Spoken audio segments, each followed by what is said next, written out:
نحمده ونصلي على رسوله الكريم اما بعد فاعوذ بالله من الشيطان الرجيم بسم الله الرحمن الرحيم قل يا ايها الكافرون لا اعبد ما تعبدون ولا انتم عابدون ما اعبد ولا انا عابد ما عبدتم ولا انتم عابدون ما اعبد لكم دينكم ولي دين بسم الله الرحمن الرحيم اذا جاء نصر الله والفتح ورأيت الناس يدخلون في دين الله أفواجا فسبح بحمد ربك واستغفره إنه كان توابا بسم الله الرحمن الرحيم تبت يدا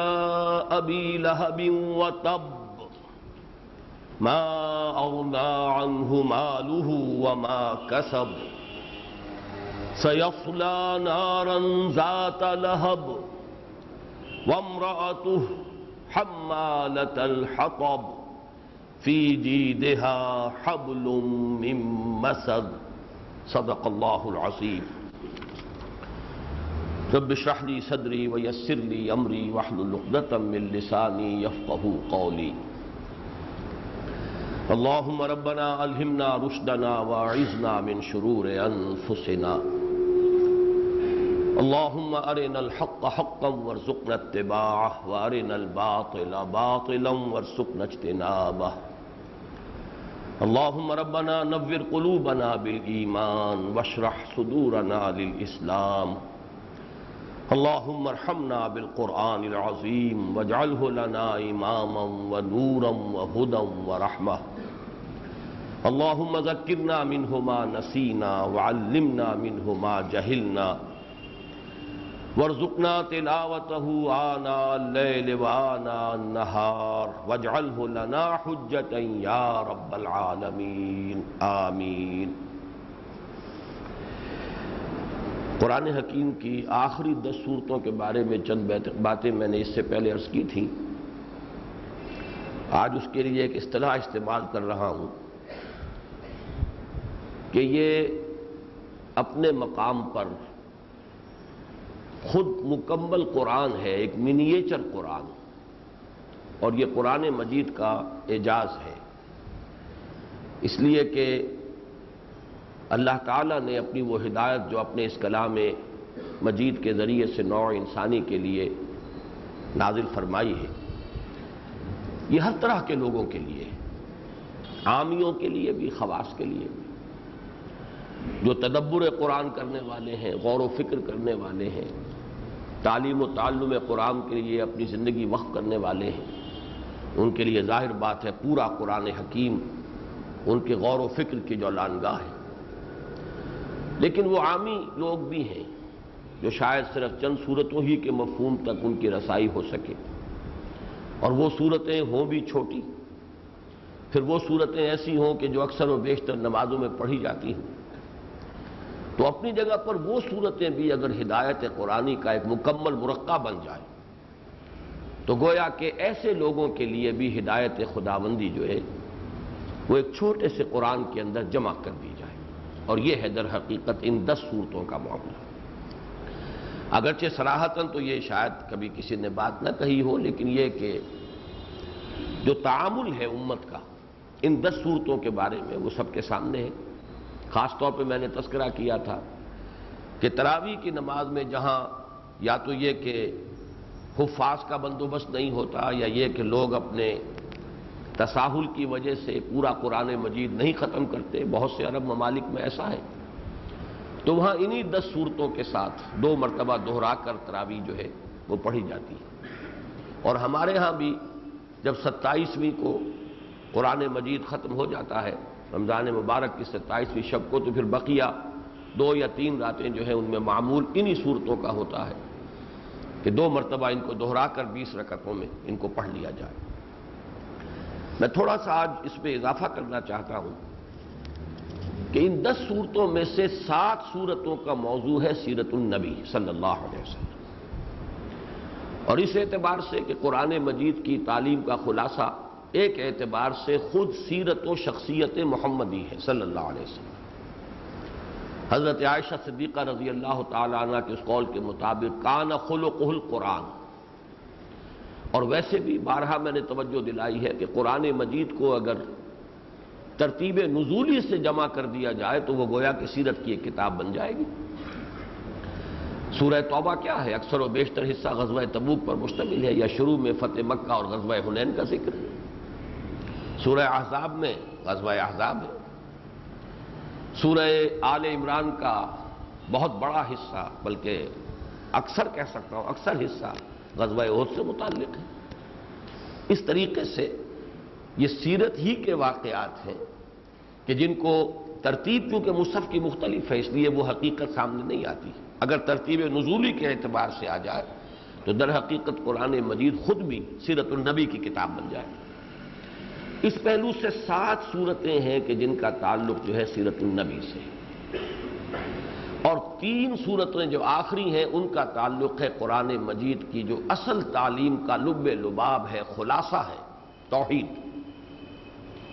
ان میں سے ایک صورت تو آپ کو معلوم ہے سورہ اخلاص، توحید کا سب سے بڑا خزانہ، ربع قرآن کے مساوی قرار دیا گیا۔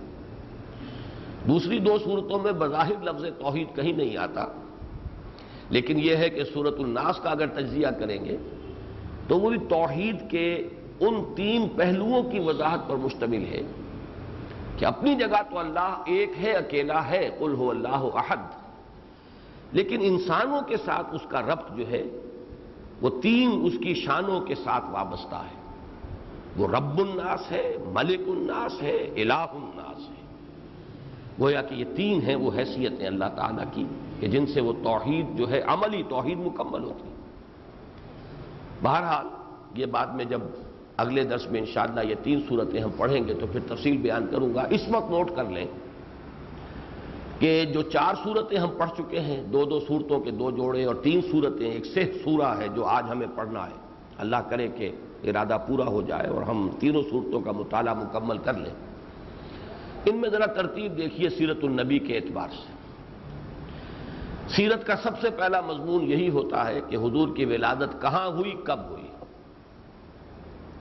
سورۃ الفیل اس سے متعلق ہے۔ عام الفیل حضور کا عام الولادہ ہے، اسی سال جس سال کے یہ واقعہ فیل ہوا اسی سال حضور کی ولادت باسعادت ہوئی۔ وہ بیت اللہ جس کی حفاظت کے لیے اللہ تعالیٰ نے اتنا بڑا خرق عادت کا معاملہ کیا، اتنا بڑا معجزہ کہ ہاتھیوں کو اور 60,000 کے لشکر کو بھرکس بنا دیا، اور صرف پرندوں کے چونچوں میں اور پنجوں میں جو کنکریاں تھیں ان کے ذریعے، وہ ہے آپ کا گویا کہ یوں سمجھیے کہ آپ کا مولد، ولادت کی جگہ۔ اور نمبر 2 یہ کہ تقریباً 52 برس آپ کی حیات دنیاوی کے اسی شہر میں بیتے ہیں۔ گویا کہ 2 صورتوں میں جو آ چکا ہے، لا اقسم بہذا البلد، اور پھر سورۃ التین میں وہذا البلد الامین، در حقیقت اسی کا ربط و تعلق ہے کہ جو سورۃ الفیل کے ساتھ ہے۔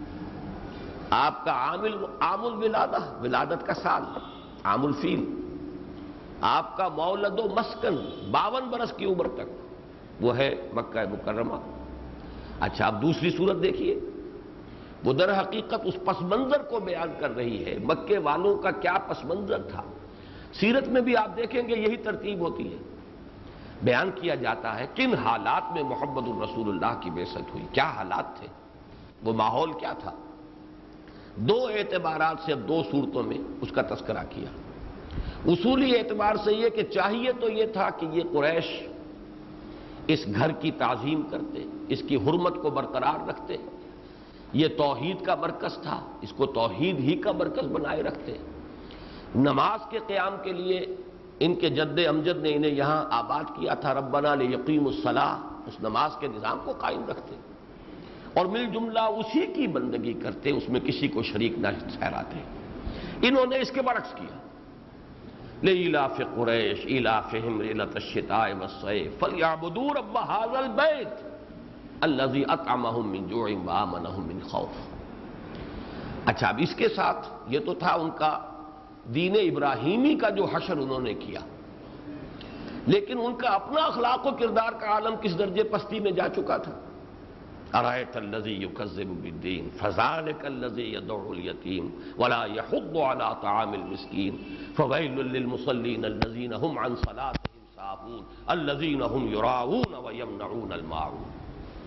خیر کا وجود نہیں رہا، خیر اگر ہے بھی کوئی نیکی بھلائی وہ بھی دکھاوے کی، ریاکاری کی۔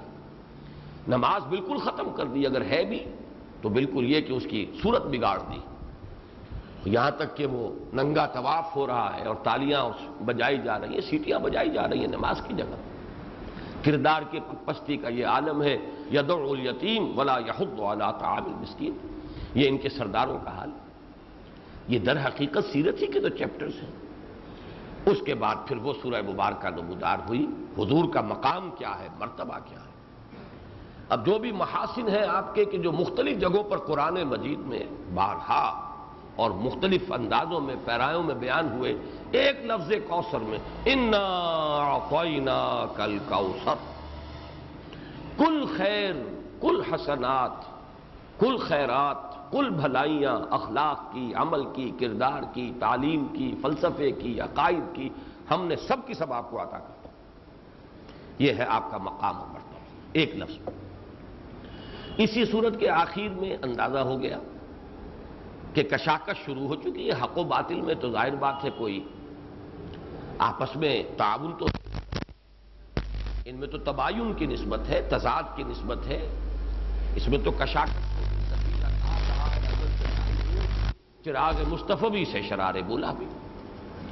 چنانچہ اس کا ذکر ہو گیا ابتر کے لفظ میں کہ حضور پر جس طریقے سے وہ تانے دیے جا رہے تھے، استہزاء ہو رہا تھا، اور خاص طور پر اولاد نرینہ چونکہ آپ کی زندہ نہیں رہی، پہلے حضرت قاسم کا انتقال ہو گیا، پھر اس کے بعد حضرت عبداللہ کا بھی انتقال ہو گیا، تو اس پر جو بھی انہوں نے ان کے اندر کا جو خبث باطن تھا جس طرح ان کی زبانوں پر آیا، یہ تو ابتر ہے، مقطوع ذکر ہے، یہ اب اس کا ذکر ہی کہیں نہیں ہوگا، اس کے جواب دے کر بات شروع کی گئی ہے۔ اس کے بعد جو آج ہمیں سہ سورہ پڑھنا ہے، اس میں دیکھیے کہ قل یا ایھا الکافرون، یہ سورہ مبارکہ بعد میں تفصیل آئے گی، اس وقت میں صرف ربط بیان کر رہا ہوں۔ یہ در حقیقت اس پس منظر میں کہ استہزاء ہے، تمسخر ہے، کشاکش ہے، تصادم ہے، لیکن اے محمد آپ کہہ دیجئے، ڈٹ کر کہہ دیجئے کہ میرے موقف میں تم کہیں کبھی کوئی لچک محسوس نہیں کر سکو۔ یہ بالکل وہی بات ہے جو بعد میں، پھر میں بعد میں اس لیے کہہ رہا ہوں کہ یہ تو ابتدائی زمانے کی صورتیں ہیں، بعد میں جو آیا ہے فَلِذَٰلِكَ فَادْعُ وَاسْتَقِمْ كَمَا أُمِرْتَ، کھڑے رہیے، ڈٹے رہیے اور ڈٹ کر کہیے۔ ان کی طرف سے مداہنت کی پیشکش ہو، یہ چاہیں کہ کچھ لے دے کر معاملہ ہو جائے، کچھ گیو اینڈ ٹیک ہو جائے، کوئی مصالحت ہو جائے، آپ ڈٹ کر ان کو کوڑا جواب دے دیجئے کہ قطعاً کوئی امید نہ رکھو کسی مصالحت کی۔ حق اور باطل میں مصالحت کا کیا سوال ہے؟ اور اس کے بعد کی دو صورتیں در حقیقت پیشن گوئیاں ہیں اس بات کی کہ غلبہ دین ہو کر رہے گا، فتح بالآخر آپ کے قدم چومے گی، اللہ کی طرف سے نصرت آئے گی، آپ اپنے اس فرض منصبی سے جس کو کہتے ہیں کہ to come out with flying colours, آپ نہایت فتح مندی کے ساتھ اور پوری طریقے سے سرخرو ہو کر نکلیں گے، اگرچہ سختیاں آنی ہیں، اگرچہ مخالفتیں بھی آنی ہیں، اگرچہ بہت سے اپس اینڈ ڈاؤنز آئیں گے آپ کے لیے، آپ کے ساتھیوں کے لیے آزمائشیں آئیں گی، آپ کے صبر و ثبات کے امتحانات آئیں گے، آپ کے ساتھیوں کے استقلال کا قدم قدم پر امتحان ہوگا، لیکن بالآخر اذا جاء نصر اللہ والفتح، اذا جاء نصر اللہ والفتح اسی کا عکس ہے جو سورہ لہب میں تب تب ٹوٹ چکے ہاتھ ابو لہب کے، یہ در حقیقت پیشن گوئیاں ہیں۔ اور ابو لہب چونکہ سردار ہے، بہت بڑا سردار، جو وہاں کعبے کی ہائرارکی تھی اس میں اس کا اونچا مقام تھا۔ رفادہ جو ہے خزانہ، وزیر خزانہ تھا، وہ مکے کی جو بھی چھوٹی سی حکومت تھی، اگرچہ وہی ایک حکومت تھی پورے عرب میں اور تو کوئی حکومت تھی ہی نہیں، اسے بھی اگرچہ ہم روایتی معنی میں حکومت نہیں کہہ سکتے، لیکن یہ کہ ہم کہہ سکتے ہیں کہ وہ ایک حکومت کا نظام تھا، اس کے شعبے تھے، مختلف منقسم تھے، اس کے عہدے تھے، تو وزیر خزانہ تھا وہ. لیکن یہ کہ اس کے ہاتھ ٹوٹ گئے، وہ ختم ہو گیا، ہلاک ہو گیا. حالانکہ اس کی ہلاکت تو جا کر مدنی دور میں ہوئی ہے. غلبہ دین تو ابھی آنا ہے بہت دیر کے بعد، لیکن یہ در حقیقت پیشن گوئییں ہیں کہ وہ جو 3 آیات میں پوری صورت کو بھی بیان کرتا رہا ہوں، یا ایھا المدثر قم فانذر وربک فکبر، تو وہ تکبیر رب ہو کر رہے گی. اور ان دونوں صورتوں میں جو ربط ہے سورۃ النصر اور سورۃ اللہب میں، وہ سورہ بنی اسرائیل کی اس آیت کے حوالے سے سمجھ آ جائے گا، جاء الحق وزہق الباطل. جاء الحق کیا ہے؟ اذا جاء نصر اللہ والفتح ورأیت الناس يدخلون فی دین اللہ افواجا. یہ ہے جاء الحق. وزہق الباطل وہ کیا ہے؟ تبت یدا ابی لہب وتب ما اغنی عنہ مالہ سیصلی نارا لہب وامرأتہ حمالۃ الحطب فی جیدہا حبل من مسد.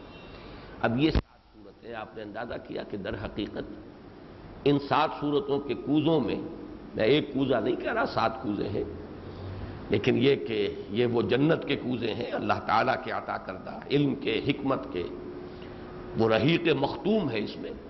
اس میں پوری سیرت النبی کا گویا کہ خلاصہ آ گیا. اور در حقیقت سیرت النبی ہی خود قرآن مجید کی یوں ایک اعتبار سے کہہ سکتے ہیں کہ ہدایت کا لب لباب ہے.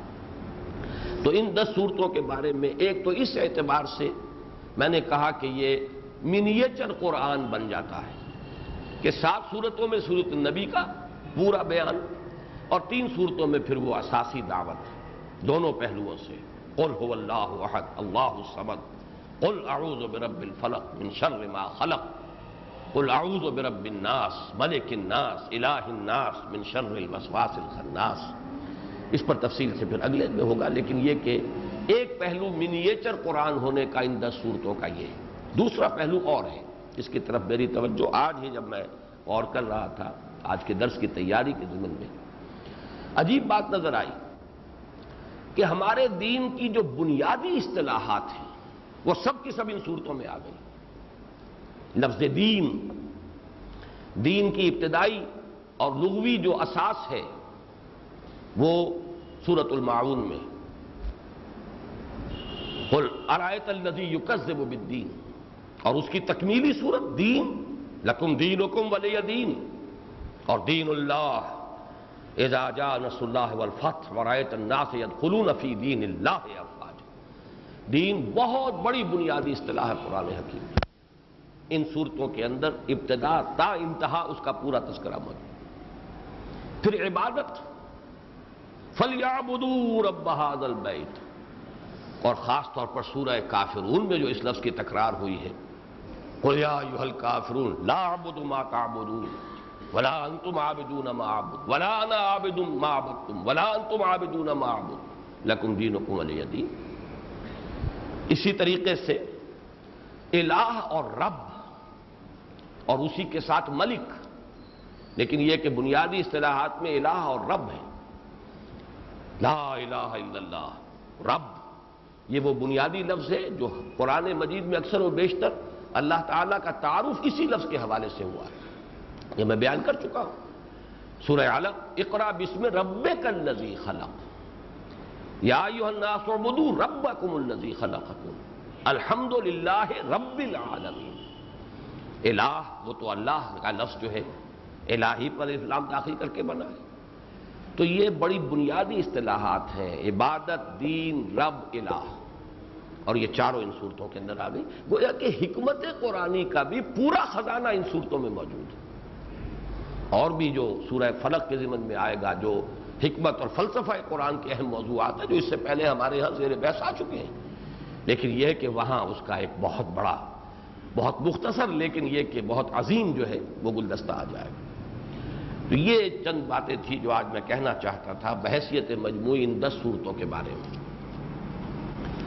اب آئیے توجہ کو مرتکز کیجئے کہ یہ 10 صورتیں دو صورتوں کے 2 جوڑوں اور 3 صورتوں پر مشتمل 2 سہ سوروں پر مشتمل ہے.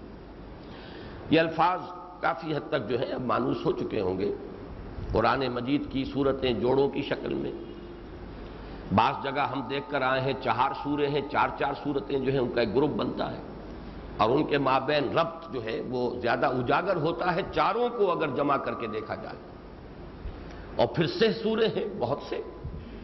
اس اعتبار سے میں چاہتا ہوں کہ آج پھر کچھ باتیں اس ضمن میں بھی بنیادی طور پر عرض کر دوں۔ قرآن مجید کی ترتیب کے ضمن میں سب سے زیادہ احسان مند ہوں، مرہون منت ہوں مولانا امین احسن اصلاحی صاحب کا۔ میں چاہتا ہوں کہ اسے بھی ریکارڈ پر لے آؤں تاکہ جہاں اختلاف ہوتا ہے وہ اختلاف بھی میں بیان کرتا ہوں، لیکن یہ کہ جو ان کی بہت بڑی کنٹریبیوشن ہے اور جس سے میں نے استفادہ کیا ہے، بھرپور کیا ہے، جن میں بعض جگہوں پر مجھے ان سے ایپلیکیشن میں اختلاف ہے، لیکن جہاں تک اصول کا تعلق ہے میں نے ان کی پوری بات کو صحیح سمجھا ہے، اختیار کیا، اور اپنے پورے اس سلسلہ درس میں نے اس کو بنیاد بنایا۔ وہ بات کیا ہے؟ دیکھیے، قرآن حکیم کی ترتیب میں ایک بات تو یہ جان لیجئے کہ دور نبوی اور دور صحابہ میں صرف 3 لفظ جو ہیں وہ معروف تھے: آیات، سورتیں، سور، اور احزاب، یا جنہیں ہم منزلیں اب کہتے ہیں۔ یہ تقسیم تھی صرف۔ آیتیں ہیں، 3 آیتوں والی صورتیں بھی ہیں اور 350 آیات والی صورتیں بھی ہیں۔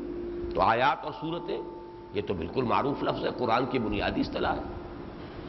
لیکن یہ کہ احزاب بھی یا منزلیں بھی، یہ دور نبوت میں اور دور صحابہ میں اس کا ذکر موجود ہے کہ قرآن حکیم کی 114 صورتیں 7 منزلوں یا 7 حزبوں یا احزاب میں منقسم ہیں۔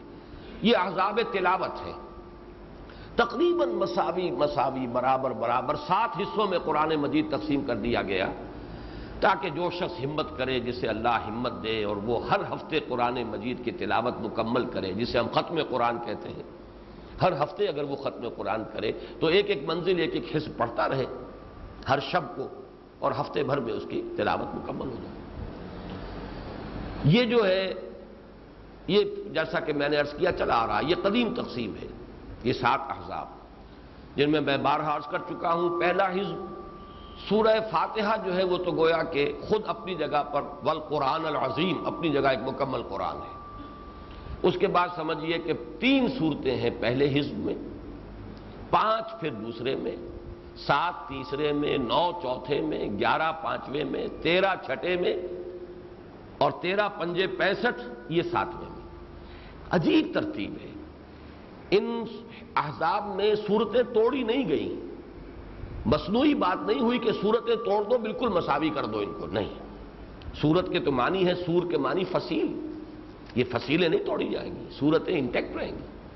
کوئی 4.25 پارے کا بن جائے حزب تو کیا ہے، کوئی اگر فرض کیجئے کہ 4 پارے کا رہ جائے تو کیا حرج ہے؟ ویسے تو بنتا ہے، سمجھیے کہ تقریباً 4.5 پارے کا بننا چاہیے، لیکن کوئی زیادہ ہو جائے، کوئی 4.25 کا، کوئی 4 کا، تو کوئی حرج نہیں، لیکن صورتوں کی فصیلیں نہیں ٹوٹنی چاہیے۔ 3، اور پھر ترتیب دیکھیے، 3، 5، 7، 9، 11، 13 اور 65۔ یہ ہے صورتوں کی ترتیب، اور اس میں 7 حزب یا 7 منزلیں۔ یہاں تھوڑا سا میں ایڈ کر رہا ہوں، رکوعوں کی تقسیم بھی دور صحابہ کے بعد کی ہے، پاروں کی تقسیم بھی دور صحابہ کے بعد کی ہے، یہ دونوں تقسیمیں بعد کی ہیں۔ رکوعوں کی تقسیم میں بارہا عرض کر چکا ہوں کہ اس میں تو نظر آتا ہے کہ بڑی محنت کی گئی ہے، فصیلیں نہیں توڑی گئی صورتوں کی، صورتوں کو تقسیم کیا گیا، اور اکثر و بیشتر شاذ کہیں ہوتا ہے انداز کہ اگر یہاں کی بجائے 1 آیت پہلے یا 1 آیت بعد اگر رکوع ہوتا تو بہتر تھا، لیکن معلوم ہوتا ہے پورے غور و فکر کے ساتھ یہ ترتیب قائم کی گئی۔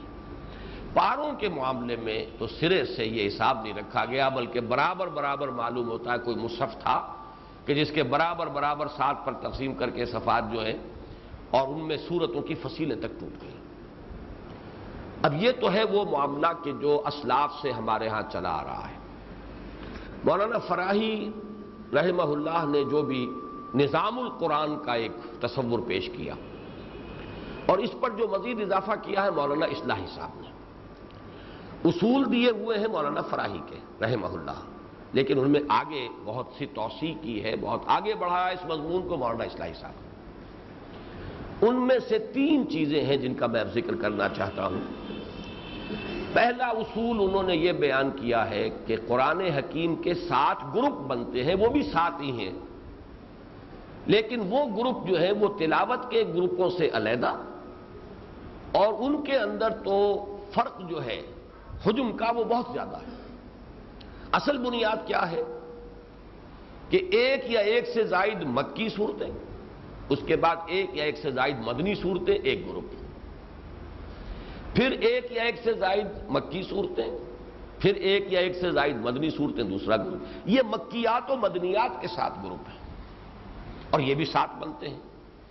مولانا اصلاحی صاحب کا تو خیر فرمانا یہ ہے کہ وَلَقَدْ آتَيْنَاكَ سَبْعًا مِّنَ الْمَثَانِي وَالْقُرْآنَ الْعَظِيمِ، تو اس میں 7 من المثانی سے مراد یہ ہے گویا کہ 7 قرآن ہیں اس ایک قرآن میں، اس لیے کہ مکی اور مدنی مل کر ایک قرآن پورا ہو جاتا ہے۔ تو 7 من المثانی جوڑے ہیں 7 جوڑے ہم نے دی، اور جوڑے کس اعتبار سے؟ مکی اور مدنی کے جوڑے ہیں۔ اب یہ بات تو بالکل صحیح ہے کہ قرآن حکیم میں ایسا نہیں ہے کہ پہلے ساری مکی صورتیں ہوں بعد میں ساری مدنی صورتیں ہوں، تو کوئی نہ کوئی حکمت تو ہے اس میں۔ اور ان کا کہنا یہ کہ حکمت یہ ہے کہ ہر گروپ کا ایک مرکزی مضمون ہے، ایک عمود ہے، ساری صورتیں اس کے ساتھ مربوط ہیں، اس مضمون کا ایک رخ آ جاتا ہے، جیسے ہم کہتے ہیں تصویر کے 2 رخ، ایک رخ آ جاتا ہے اس گروپ کی مکی صورتوں میں، دوسرا رخ آ جاتا ہے اس گروپ کی مدنی صورتوں میں، مضمون مکمل ہو جاتا ہے۔ میں تفصیل سے بیان کرتا رہا ہوں کہ ان 7 گروپوں کے اندر کیا عمود ہے، اس کے اندر بیان میں، تعبیر میں میرے اور اصلاحی صاحب کے مابین اختلاف ہو سکتا ہے، لیکن اصلاً اس بات کو میں بتمام و کمال تسلیم کرتا ہوں، سوائے اس کے کہ اس آیت کا مفہوم میں یہ نہیں سمجھتا۔ اس آیت کا مفہوم تو جو سلف سے اور حدیث جو ہے ہمارے پاس جو مرفوع حدیث ہے اس کے حوالے سے معین ہو چکا ہے کہ 7 من المثانی سے مراد سورہ فاتحہ ہے، والقرآن العظیم سے مراد بھی سورہ فاتحہ ہے، لہذا اس میں ادھر سے ادھر جانے کو تیار نہیں۔ اس آیت کا مفہوم وہی ہوگا جو اس حدیث سے صحیح نے معین کر دیا۔ البتہ اپنی جگہ یہ مضمون صحیح ہے کہ قرآن حکیم میں مکی اور مدنی صورتوں کے 7 گروپ ہیں، پہلے مکیات بعد میں مدنیات۔ دوسری بات مولانا اصلاحی صاحب نے فرمائی کہ قرآن حکیم کی اکثر صورتیں جوڑوں کی شکل میں، وہ جوڑوں کا مطلب کیا ہے؟ 2 صورتیں، اور جوڑے کی جو نسبت ہے، نسبت زوجیت، اس کے اندر 2 رخ ہوتے ہیں۔ ہر نوع کا جوڑا جو ہوتا ہے وہ اس سے مشابہ بھی ہوتا ہے، مرد اور عورت دونوں انسان ہیں، مشابہ ہیں ایک دوسرے سے، لیکن یہ کہ جوڑے ہونے کے اعتبار سے جسمانی ساخت میں، نفسیاتی ساخت میں کچھ فرق ہے، لیکن فرق وہ ہے جو باہم ہم آہنگی پیدا کرنے والا فرق ہے، اور دونوں ہی کے امتزاج سے کوئی نتیجہ برآمد ہوتا۔ اسی طریقے سے تمام جوڑے جو ہیں وہ اسی نوعیت کے حامل ہیں، ایک پہلو سے مشابہت، ایک پہلو سے فرق، لیکن فرق بھی در حقیقت کسی ایک مقصد کی تکمیل کو کرنے والا، کسی مقصد کو تکمیل تک پہنچانے والا، یہ نسبت زوجیت ہے۔